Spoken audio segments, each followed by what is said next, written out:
Thank you so much, Mel, for your very, very sweet words. It's a pleasure to be back on with you as always. It's always wonderful to speak with you, and it's been a while, so I'm very happy that we're back on the show together. Yeah, well, one of the main reasons I'd say that I've also taken a slight step back was to kind of have this more bird's view. How would you say? Way of going about the work that we do, because it's so easy to get sucked into all of the news and being very conscious that ultimately this is a psychological war that is ongoing and that is just intensifying day by day.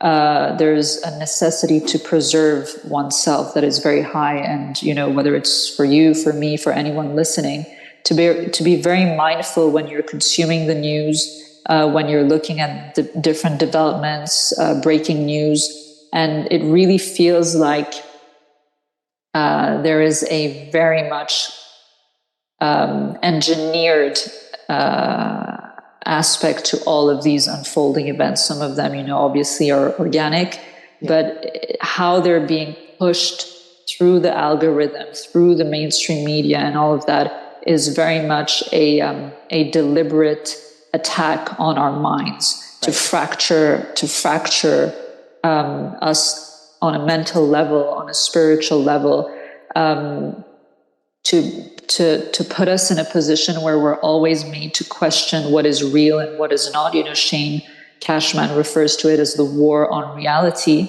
Right. And then another aspect of all of this is to also fraction us as a movement.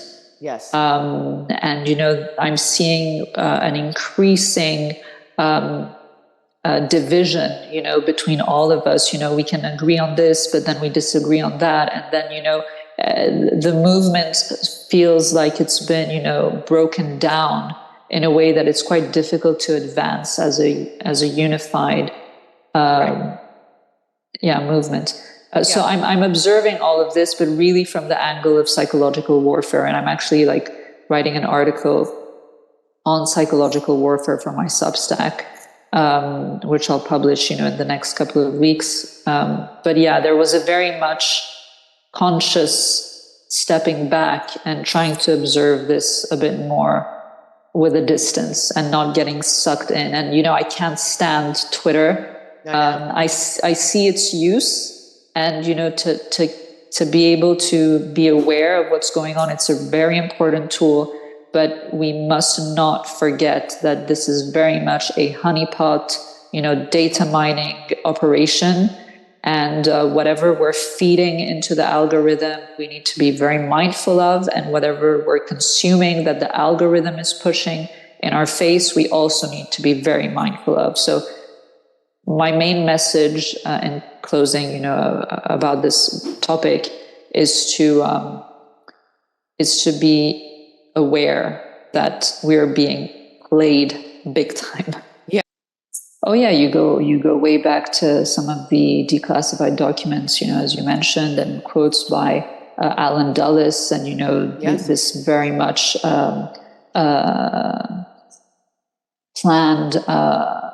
planned way to control and use our brains as part of this war. And obviously the Tavistock Institute, right. And we go even before World War II. This has been going on for such a long time. And it's funny, when they try to make us believe that they stopped programs like MK Ultra, and you're like, MK Ultra was like a fraction, like a small tiny fraction of what they were doing. They destroyed 80 or 90% of all of the documents. And what we're living through right now, MK Ultra was peanuts. Yes. And it's gotten so sophisticated. And you mentioned NATO, and I was on the War Room with Natalie Winters a couple of weeks ago talking about this new video and supposed, program called, it was insane. It was cognitive warfare concept. That's the new document that they put out, and it's I so grab it. Yeah, and it's so on the nose, and it's so obvious, and they're like, yeah, we need to combat cognitive warfare. And I'm like, you guys are masters of, cognitive warfare. You've been doing this since your very inception. You were created for this, Right. And now, 75 years later after your creation, you're coming up with this really lame video propaganda piece, like pretending that you're fighting techniques of cognitive warfare. I mean, it's so ridiculous. Yeah, I'm sure your audience is very familiar with Yuri Bezmenov and his different lectures, but it's so important to watch or rewatch. And, that's why I also mentioned him in my letter to America when I first came out, because it's so critical to understand the techniques, that they've been deploying against us, the population. And another reference that is absolutely essential viewing, I would say, and it was one of the first documentaries that I watched that helped me understand, the level of what we are going through. But it's obviously The Century of the Self by Curtis, which is just so important, and it's a snapshot, because there are so many other things that they've done, but he really explains propaganda and these psychological techniques very well in that 4-hour-long documentary. But it's definitely like one of the key pieces of content out there that people need to watch to understand what they've put us through and how we got to this point in terms of the consumerist society we live in, and how they use that, as a means to completely lull us into this complacency we find ourselves today. And The Century of the Self came out quite a few years ago now. And when you look at the acceleration of the last, let's say, 8 years with social media, and how that has affected us as in terms of our brains, the effect on the wiring of our brains, and then obviously the effects, on society as a result. It's just, I go on Twitter almost every day, but I don't post so much. I post maybe once a week, something like that, because of what I explained a few moments ago. I'm very mindful. And it's just, relentless what they're hitting us on. And you said the key word a few moments ago, they're putting us in these silos. Yeah. And you don't know what's real anymore. You don't know what's a conspiracy. You don't know what's fake. And people are also so addicted to commenting on everything. And thankfully, I'm not. So I comment on very few things, because they want us to feed the machine. And they want us to feed the machine, and then they use it against us. Whatever, we put into the algorithm, it gets analyzed, and then it gets, regurgitated in some way or form to further manipulate and direct us into the direction they want us to go in. And it's all pretty sick. And that clip from Larry Ellison, I'm so glad you mentioned it, because it's so important. And as you said, it came out yesterday. And he's also talking about how it's going to make us behave better. The fact that we as well are going to be surveilled. He talked about the police and surveilling the police, but he also talked about us and how being in this environment of total surveillance is a good thing, because it's going to affect our behavior and put us on our best behavior. And these people are total psychopaths, and they arrogate themselves this air of superiority when they talk about these things, when in fact they're just minions, they're creations, themselves. Larry Ellison was this guy they decided to assign to Project Oracle from the CIA. And then, poof, he was selected and he was put as, the founder of the company Oracle. But it's always the same playbook, same with Bill Gates. And, this thing of technocracy, I agree with you. It's really important that people learn about technocracy and this ideology. And it goes even further than, the 60s or 70s, looking at Brzezinski and Kissinger and the Rockefellers. You had obviously Walter Lippmann and Edward Bernays. They were very much the architects of this. And this is one of the key elements or introductory introductory information that is shared in the Century of the Self. And they really did believe, at the early, at the turn of the 20th century, I mean, it was even before that, but you could see that they started organizing themselves in a way where they really changed society. And the first quarter of the 20th century is where they really managed to materialize these plans. But there are so many amazing content creators out there that are talking about these things. I learned a lot from James Corbett, and I remember watching his series on Elon Musk. And not a lot of people know that his grandfather was the founder of the technocratic movement in Canada in the early 20th century. He was a chiropractor, and for some reason he ended up being the founder of the technocratic movement of Canada. And I think that was like in the 1920s. So we're in that same wave. There was a wave where I think they coined the term technocracy around the early 20s in North America. And that's when they really laid the groundwork for the structure that we see today. Yes. As we speak, the UN General Assembly is taking place in New York. It started on September 10th, and I think it runs through September 28th. And you mentioned this very important milestone in the UN history, which is this Summit of the Future. And so that takes place on the 22nd and 23rd of September. And, to me, these events are more like PR operations, kind of like Davos as well, for the World Economic Forum, where they kind of unveil the plans they've been working on, to us plebs in the public. That's for me what these events are about. And obviously they gather in a location, whether it's New York right now, whether it's Geneva during the World Health Assembly, in Davos during the World Economic Forum. And of course, there's coordination that happens also behind closed doors during these events. But, the deliberations and machinations happen, all year round between them or amongst them. And there are three key documents that are available online, but that will be properly unveiled, let's say, during that Summit of the Future with great fanfare and pomp and circumstance, as they always do. And these three documents are the Pact for the Future, the Declaration on Future Generations, and the Global Digital Compact, which you mentioned. And that one's also really important because it has to do with surveillance and basically the final screw, of this digital jail that they're building for us. Right. So we'll be paying attention on those 2 days that are coming up.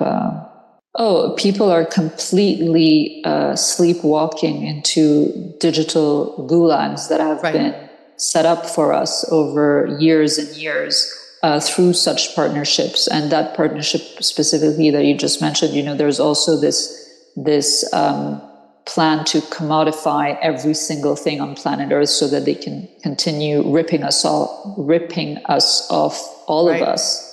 Right.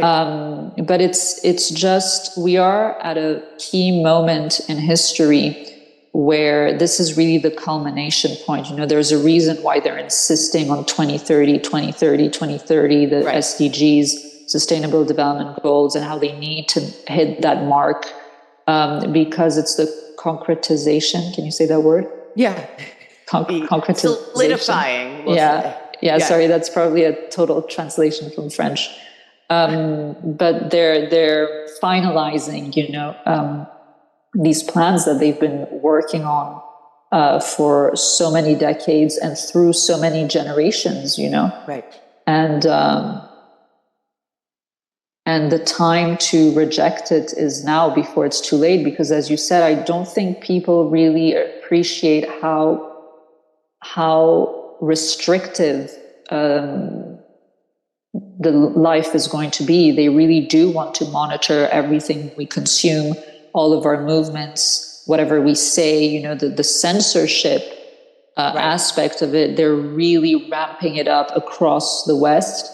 And, you know, you saw the clip of Hillary Clinton yesterday or the day before, Tim Walz, what they've been saying, you know, they even want to jail people for wrong thing. But I mean, we're already there. You know, when you look at what's going on, you know, in the UK with the protests this summer, I wrote an article on it entitled "Ingsoc Unmasked" on my Substack. So I was specifically about what's going on in the UK. And then more recently, I wrote an article entitled "The End of Free Switzerland, the End of Free Speech," talking about lesser known cases of, you know, regular citizens like myself who are being fined like astronomical fines,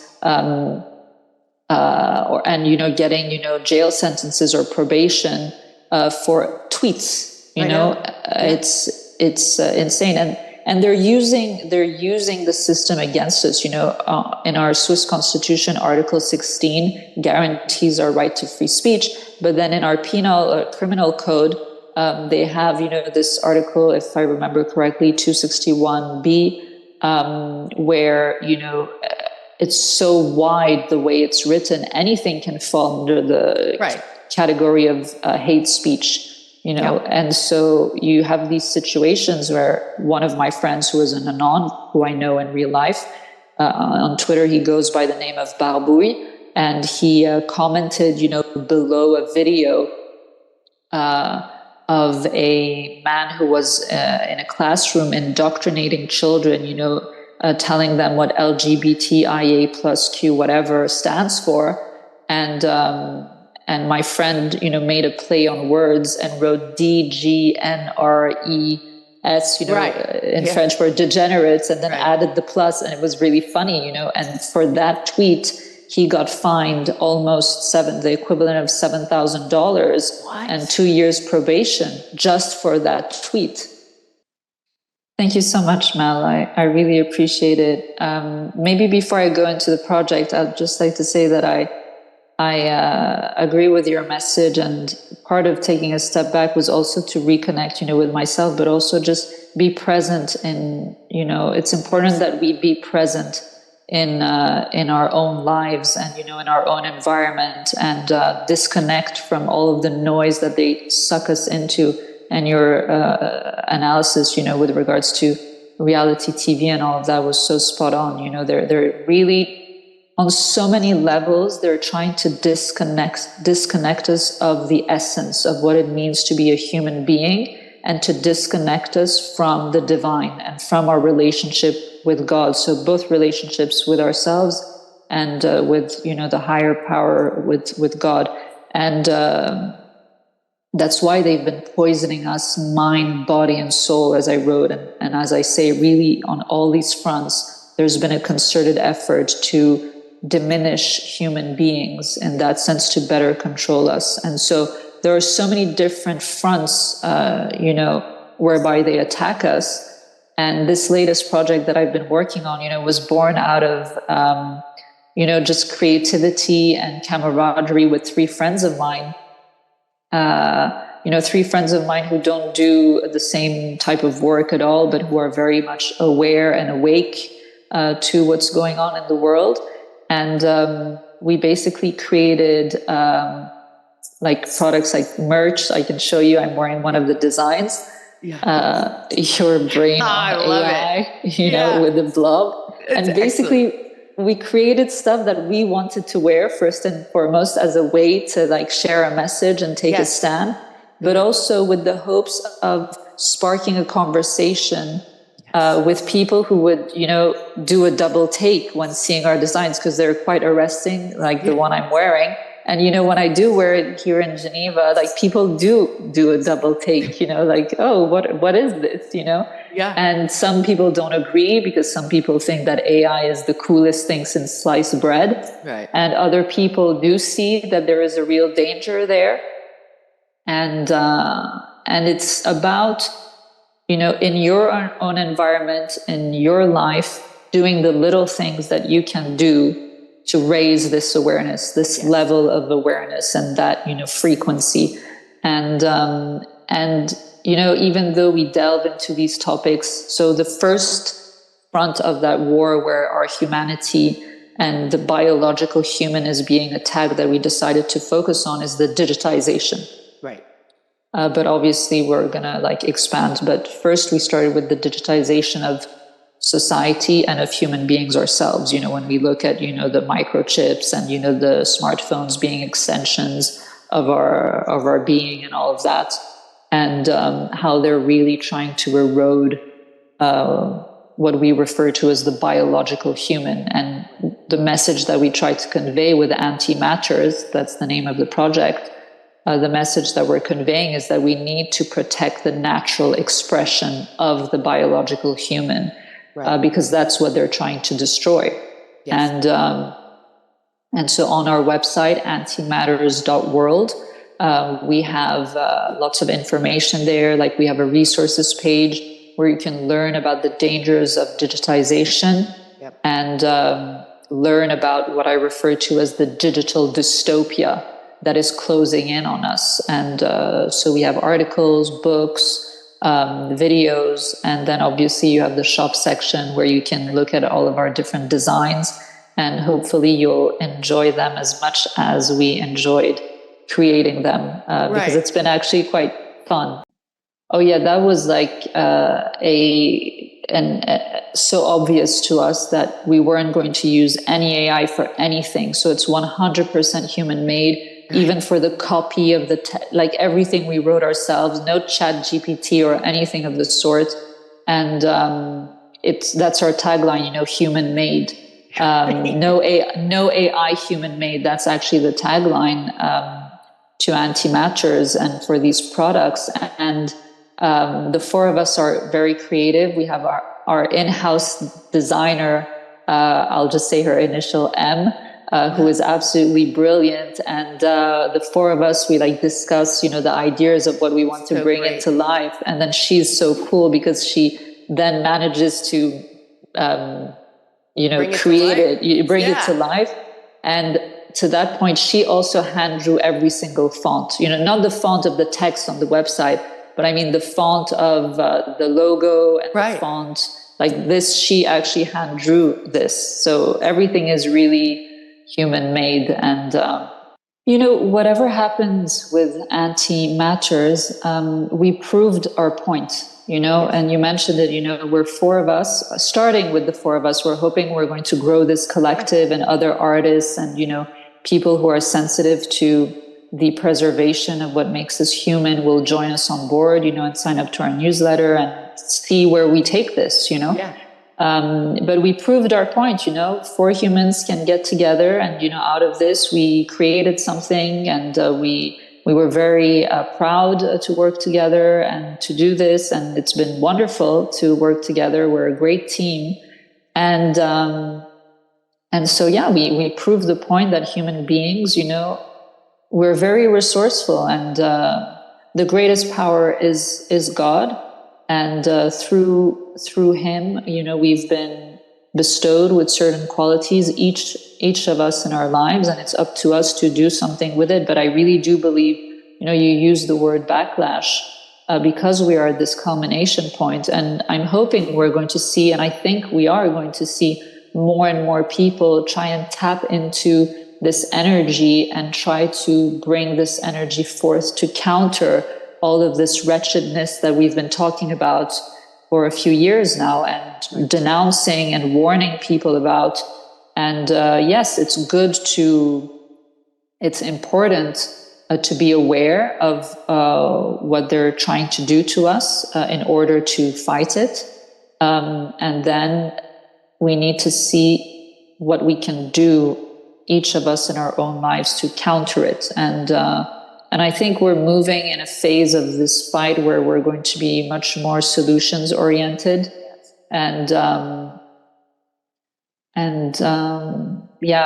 think we have to play our part to raise that level of energy in the positive sense of the term. Yeah. If we look at the present day and these institutions and the system as it stands, I would say in their current form, we can go back to, let's say, the Congress of Vienna in 1815 to see like their, it's a plan that's been devised even before that, but I would say in its current form, we can trace back its roots to the Congress of Vienna. So we're looking at over 200 years of machinations and operations to bring us to the point where we are today and to set up what I call the globalist superstructure or architecture. Right. And they've absorbed and swallowed up so many of our institutions and created institutions in and of themselves in order to bring us here. And we're going to have to completely dismantle and destroy many of them. And we're going to have to reclaim others. But I think what's going to happen is that we're going to have to go from this hyper-globalist system that they've created to much more local type of living. Yes, I agree 100%. And I do believe in the Westphalian system of the nation state. As a way to preserve, identity and cultures throughout the world. And so that needs to be obviously restored, and the sovereignty of nations needs to be restored. But then within our own nations to really cultivate this more like localized way of living and just cleaning, from the small commune. Here in Switzerland, we call our villages commune, the commune. Towns, Right. Yeah. To clean up at the town level or village level, and they've just completely destroyed that structure of society of smaller. Thank you so much, Mel. So my Substack is noorbinladin.substack.com. My new website is noorbinladin.online, where I have most of my work. In one place and latest news and stuff. And then the project that we've been discussing, Antimatters, the website is antimatters.world. I hope many of you will sign up to the newsletter so that we can build a community together there, and that you'll join us on our adventure. And you'll see all of the different designs as well on there. So I hope people will enjoy it.